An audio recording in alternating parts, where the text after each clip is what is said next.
최근에 전북 부안에서 규모 4.8의 지진이 발생했었고 또 여진도 계속됐었습니다. 지진과 관련해서는 국내 최고의 전문가 가운데 한 분이시라고 할 수가 있을 텐데요. KBS의 재난방송 전문위원이신 홍태경 연세대 지구시스템과학과 교수님 모시고 오늘 말씀을 나눠보도록 하겠습니다. 교수님 안녕하세요. 네, 안녕하십니까. 네, 시간이 정말 빠른 것 같기도 하고요. 벌써 지난 12일 날이었더라고요. 올해 우리나라 지진 가운데서는 가장 강했다라고 하고 또 역대로는 18번째라고 하는 지진이 전북 부안에서 일어났는데 이때 이제 규모가 4.8로 알려졌었습니다. 이게 항상 조금 헷갈리는 부분이 있어서 규모와 진도는 어떻게 다른 건가요? 네, 규모는 쉽게 얘기하면 사람의 이름과 같은 건데요. 지진이 발생하게 되면 거기서 발생되는 에너지를 가지고 측정하는 거라서 지진별로 규모값은 하나로 결정이 됩니다. 네. 그에 반해서 진도는 피해 정도를 나타내는 단위거든요. 그래서 같은 지진이라도 가까운 거리에선 진도가 크게 나오고 먼 거리에선 진도가 약하게 나오거든요. 진도가 크다는 얘기는 해당 지역의 피해가 더 크다는 얘기고 네. 진도가 작다는 건 피해가 더 적다는 얘기입니다. 그럼 규모는 항상 하나로 지진당 하나로 되는데 진도는 이제 거리에 따라서 네, 달라진다. 다른 값이 나오게 되는 말씀을 거죠. 하시는군요. 그러면 이게 또 뭐 얘기를 들어보니까 규모가 일씩 커질 때는 에너지의 크기가 32배 차이가 난다 이런 얘기가 있더라고요. 이것도 조금 이해하기가 힘들었는데 그럼 부안 지진의 경우는 규모가 4.8이었는데 그 또 경주 지진은 5.8이었었더라고요. 그러면 그게 에너지가 32배가 차이가 나는 거예요? 그렇습니다. 이 규모 1씩 차이 날 때마다 그러니까 규모 2와 3은 한 단위가 차이 나는데요. 네. 그러면 32배의 에너지 차이가 벌어지게 됩니다. 더 간단히 얘기하자면 규모 0.2당 2배의 에너지 차이가 벌어져서요. 네. 그래서 규모 4.8과 규모 5.8은 1 차이가 나기 때문에 네. 32배의 차이가 나는데 2의 5승 2 곱하기 2 곱하기 2 곱하기 2 해서 32배 차이가 나게 됩니다. 네. 지금 보면 조금 쉽게 설명이 되는 것 같은데 지금 화면에 이제 지진 규모와 진도라고 나오잖아요. 아까 네. 진도는 흔들림의 정도를 나타내는 단위인데 이게 이제 진원과의 거리에 따라서 진도가 달라진다. 저기 지금 진원이 아래 빨간색 동그라미로 있고 네. 저기서 규모 5.0의 지진이 발생했으면 규모는 똑같아요. 그렇죠? 네. 교수님 말씀에 따르면. 근데 진도는 저 진원에서 얼만큼 떨어진 지역이냐에 따라서 진도가 저렇게 6에서부터 지금 2까지 차이가 난다라는 걸로 이해를 하면 되겠죠. 네, 물론 이제 진도는 떨어진 거리가 제일 중요한데요. 네. 깊이도 굉장히 중요한 문제입니다. 그래서 진원의 깊이가 깊어질수록 네. 지표에 다다르는 에너지가 더 줄어들기 마련이고요. 물론 이제 이건 거리로서 깊이 문제도 같이 고려할 수 있기 때문에 네. 거리가 멀어지면 진도가 더 작아진다. 작아진다. 이렇게 이해할 수 있는 거죠. 알겠습니다. 이번 부안 지진에서 전북 지역은요. 지금 진도가 5로 나왔는데 그러면 방금 보신 그 표처럼 진도별로 현상이 있다라고 하면은 진도 5면은 어떤 정도인가요? 네, 우리가 이제 수정 머칼리 등급이라고 하는 등급을 주로 활용하고 있는데요. 네. 진도 5 정도 되면 화면에서 나오는 것처럼 사람들이 모두 이제 진동을 느끼고요. 그릇이나 창문이 깨지거나 하는 일들이 벌어집니다. 심한 경우는 건물의 벽에 금이 가기도 하는 일들이 벌어지기도 하거든요. 네. 그래서 진도 5인 지역은 지진이 났구나, 굉장히 좀 위협감을 느낀다 하는 일들을 사람들 대부분이 느낄 수 있는 정도라 할 수 있습니다. 근데 이제 진도 5는 전북 지역이 그렇고요. 네. 이번에 지진이 난 진앙지와 인근한 지역은 네. 진도가 6까지도 이제 측정이 그렇겠죠. 되기도 가까우 했거든요. 네, 보면. 그래서 그 지역에 있었던 사람들은 더욱더 큰 충격을 받았을 겁니다. 그럼 그 지역에는 5 이상의 감도를 느꼈다는 말씀이신 그렇습니다. 거죠? 예. 네. 그리고 이게 지진이 날 때 보면은요 조금 특이한 게 처음에는 뭐 발생 즉시 규모가 나왔다가 조금 뒤에는 좀 이게 달라져서 다시 수정돼서 발표되는 경우가 더러 있는데 이거는 왜 그런 거예요? 항상? 예, 우리가 이제 규모 5.0이 넘게 되면 우리가 지진을 굉장히 조기 공보 형식으로 빨리 발표하게 돼 있거든요. 이 조기 공보로 발표하는 이 원리는 빠르면 5초 안에 그 해당 지진 규모라던가 지진 위치를 발표하게 돼 있습니다. 네. 이거 하는 원리는 어떻게 되냐면 지진파가 퍼져 나가게 되면 가장 지진파를 먼저 획득한 관측소에서 자료를 빨리 프로세싱을 하게 됩니다. 그러니까 굉장히 소수의 관측소만이 해당 지진 파형을 기록하게 되고 그 다음에 먼저 도착하는 것이 P고 나중에 도착하는 게 S인데 보통 지진 규모를 측정할 때는 S파를 가지고 측정을 하는 게 정설이거든요. 네. 그래야 안정적으로 측정을 하는데 피파를 가지고 빠르게 측정하는 방식인 겁니다. 그러다 보니까 불안전성이 높고 위치도 조금 부정확할 수 있거든요. 하지만 빠르게 지진이 났다는 사실을 알릴 수 알려야 있고 되니까. 대비할 수 있기 때문에 조금의 정확도는 떨어지더라도 빨리 알릴 목적으로 이제 그렇게 발표를 하는 겁니다. 이제 이후에 자료가 더 많이 취합이 되게 되면 정확한 결과를 낼 수 있기 때문에 이제 보완해서 수정 발표를 하게 되는 거죠. 그러면 규모는 대부분 처음이 좀 더 세게 나오나요? 나중에 그렇진 좀 더 않고요. 그렇진 어떨 때는 더 높게 나오기도 하고 어. 어떨 때는 낮게 나오기도 합니다.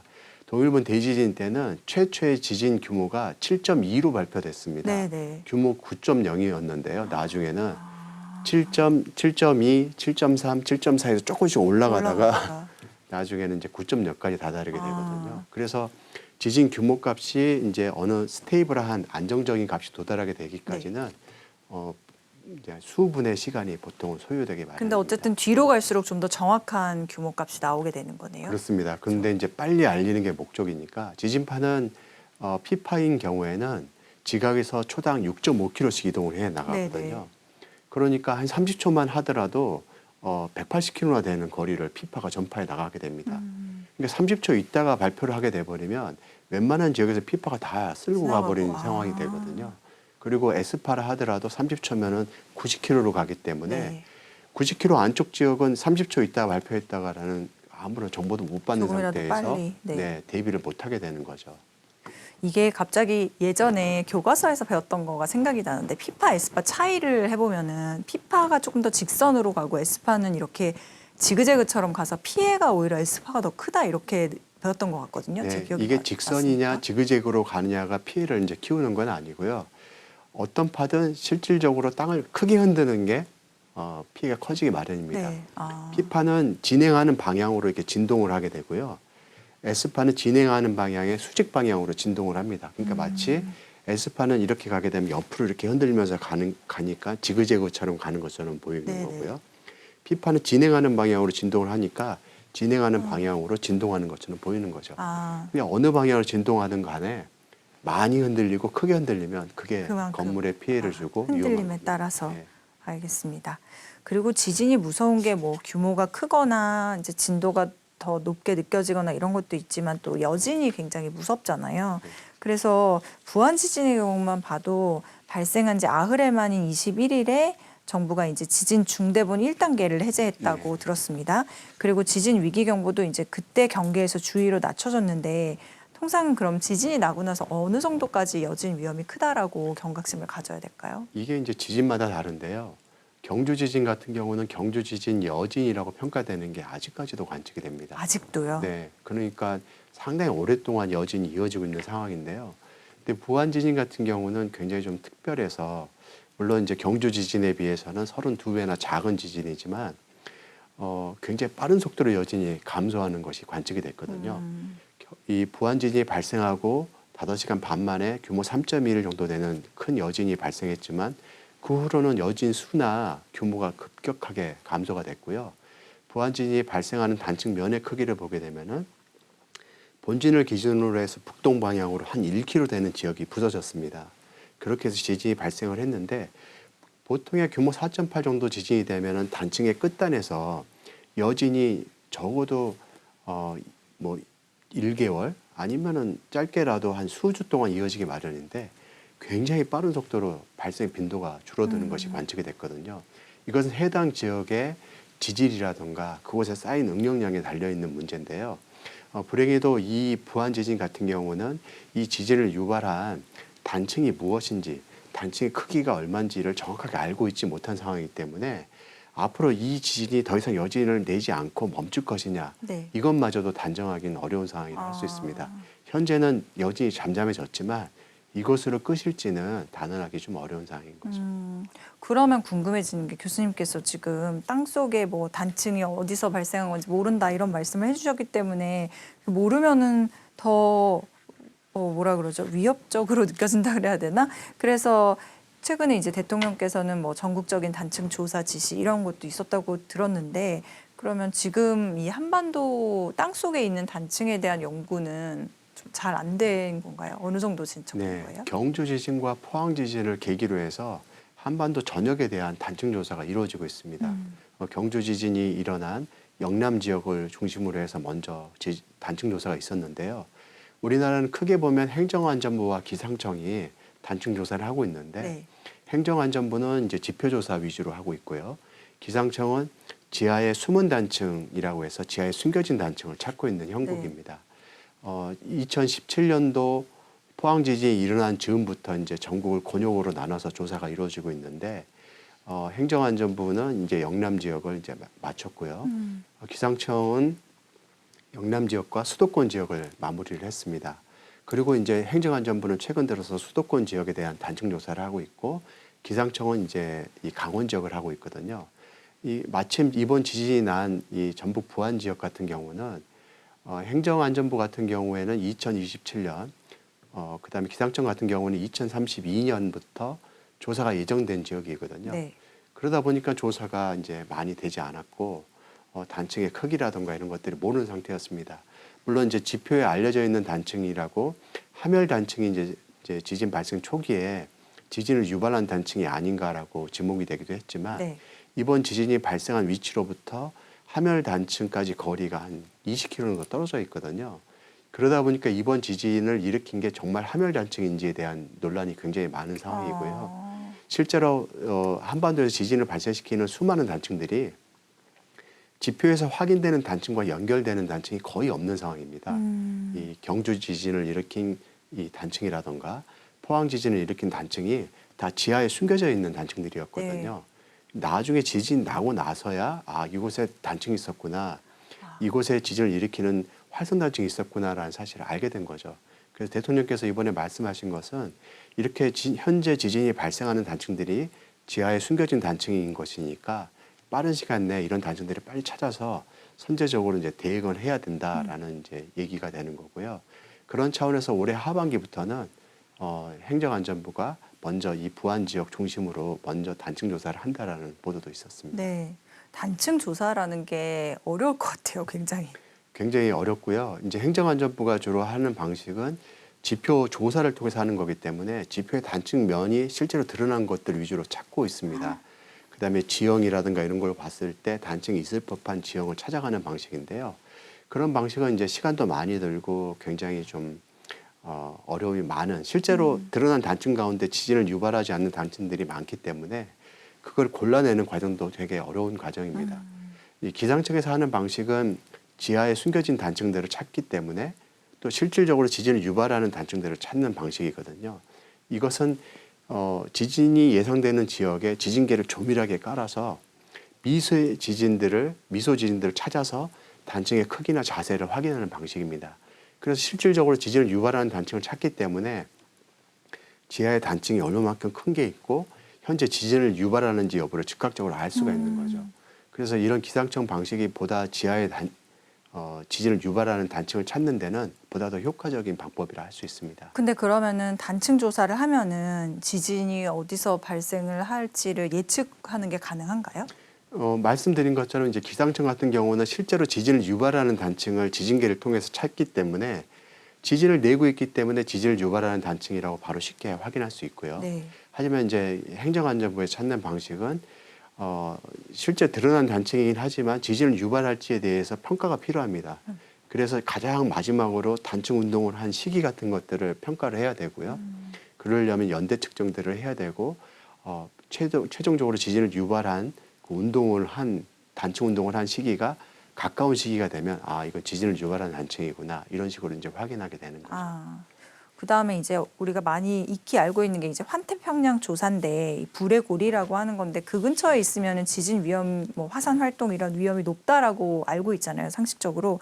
근데 우리나라는 어떻게 보면 일본처럼 딱 거기 가까이 면하고 있진 않으니까 상대적으로 안전한가 싶다가 또 이런 일이 있으면은 아닌가 보다 이런 생각이 드는데 우리나라는 어떤 상황인 거예요? 예, 우리나라는 일본처럼 환태평양 지진대 바로 위에 있지는 않습니다.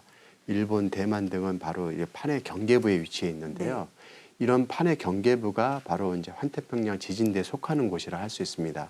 우리나라는 가장 가까운 그 판의 경계부로부터 한 1000km 이상 떨어져 있는 위치거든요. 지금 저 그림에서는 보면은 그러면 판의 경계부라고 하는 게 어디 정도를 생각해요? 지금 일본 열도 앞에 보면은 이렇게 여러 두꺼운 선들이 지금 보이고 있는데요. 네네네. 바로 저것이 판의 경계부입니다. 아. 일본 열도 북쪽에서는 이 태평양판이 일본 열도와 충돌하고 있고 네. 일본 열도 남쪽에서는 필리핀판이 일본 열도와 충돌하고 있습니다. 그러다 보니까 굉장히 이제 복잡한 구조를 띠고 있고요. 네. 이 일본 열도 주변에서는 응력이라고 하는 판의 충돌로 의해서 응력이 빨리빨리 쌓이고 있는 상황이고 이 응력이 빨리빨리 쌓이니까 큰 지진도 빨리빨리 빈번하게 발생하는 겁니다. 응력이라고 해요. 네, 우리가 네. 이걸 영어로 스트레스라고 하는데요. 네. 그런데 이 응력이 일본 열도를 통과해서 네. 한반도까지도 꾸준히 전달해 오면서 차곡차곡 쌓이고 있거든요. 물론 이 일본 열도에 비해서는 쌓이는 속도가 굉장히 느린 편이어서 네네. 이 응력이 쌓여서 지진을 유발하기까지 시간이 굉장히 오래 걸립니다. 네. 하지만 언젠가는 그 응력들이 이제 누적이 되고 그쵸. 지진을 유발하게 되는데 그래서 한반도에서는 발생 가능한 최대 지진이 규모 한 7 정도 되지 않을까라고 평가가 되고 있는 겁니다. 네. 규모 7이면 굉장히 큰 거죠. 그렇죠. 이 IT 지진을 아마 기억하실 텐데요. IT 지진이 규모가 7.0이었는데 30만 명의 사람들이 사망을 했습니다. 네. 그러니까 굉장히 큰 지진이라 할 수 있고요. 그런 정도의 지진이 한반도에서도 발생 가능한 정도로 평가되고 있습니다. 그러면 항상 조심하고 있는 게 맞아요?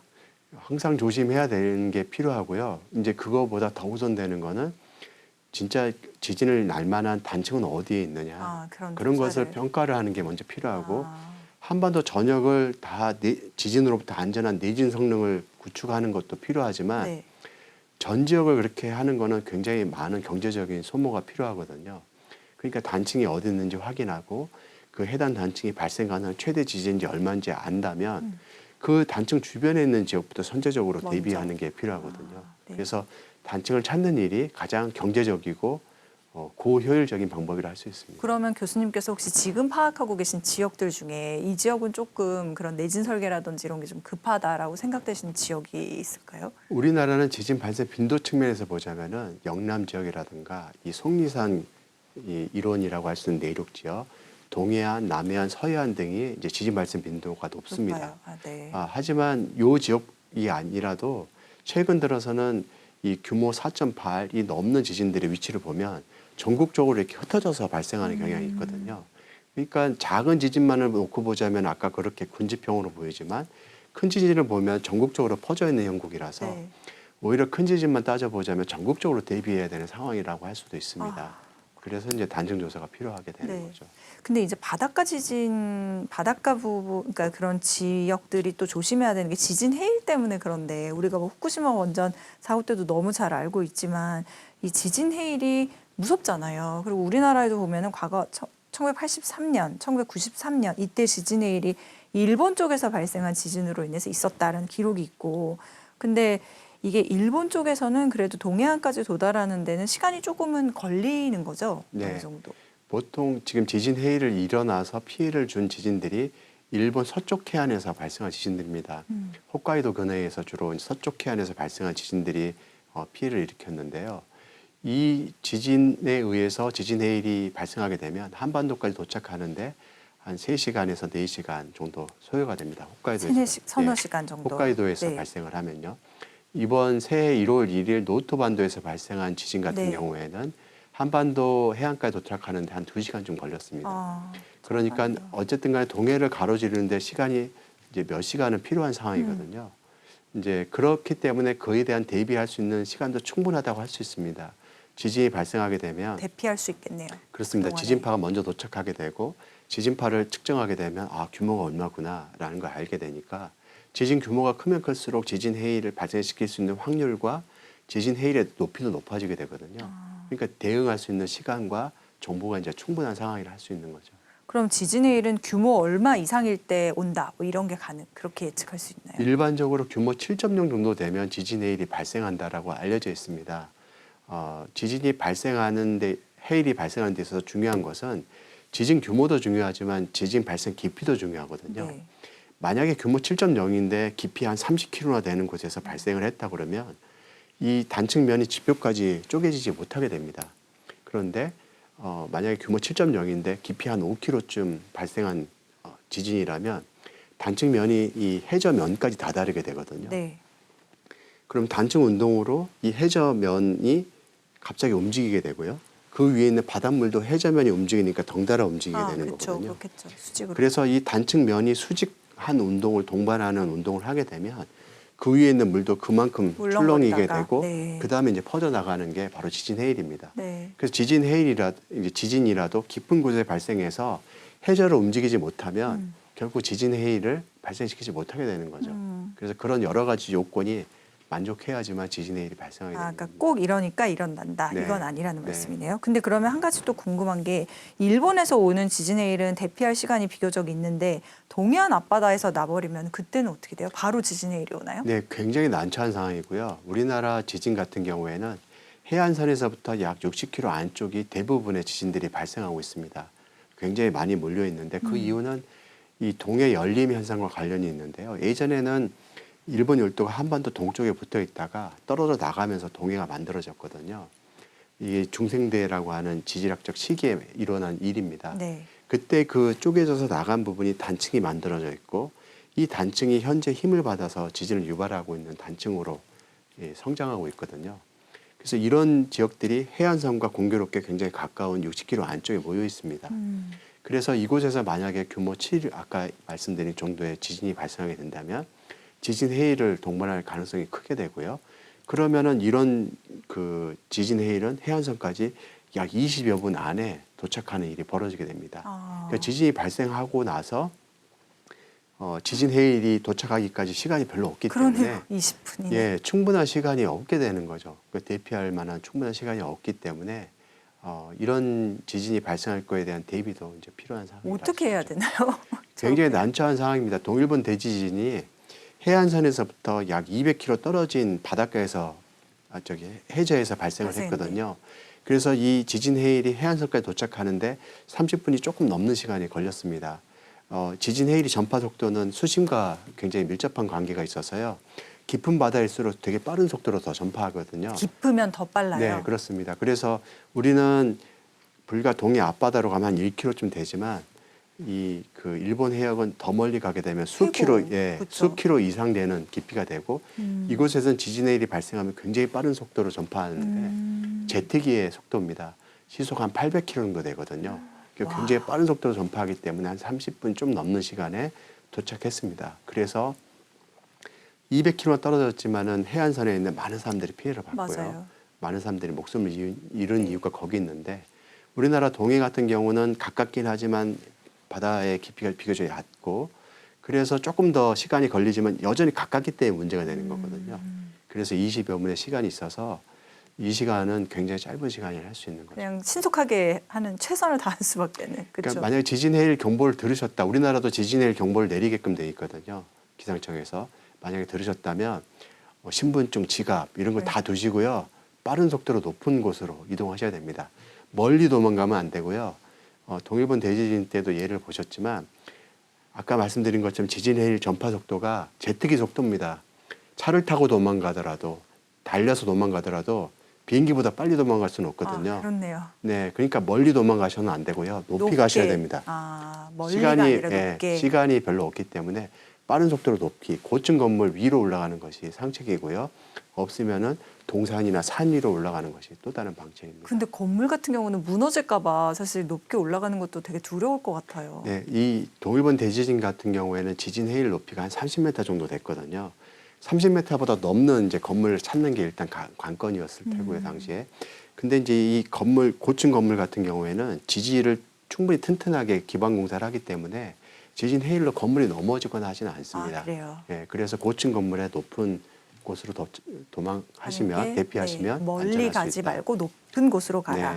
네. 교수님께서는 사실 이제 우리나라 거의 최고의 지진 관련 전문가시기 때문에 꼭 여쭤보고 싶었던 게 우리가 항상 이제 일본 지진을 주로 얘기를 많이 하는데 주변국으로 보면 사실 중국 쪽도 요즘 서해안에 지진이 많이 나고 있기 때문에 중국 쪽에서 이제 지진이 날 경우에 위험할 수 있다. 특히 그쪽에 원전이 많이 이렇게 분포가 돼 있다고 들었거든요. 그리고 바람의 영향도 있고. 근데 실제로 만약에 중국의 동쪽이죠. 에서 지진이 날 경우는 우리나라에 미칠 영향이 클 수 있는 건가요? 네, 실제로 원자력 발전소를 이제 동쪽 해안가에 그 북반구 지역은 많이 설치하고 있는데요. 그런 이유가 바로 이 편서풍의 영향 때문입니다.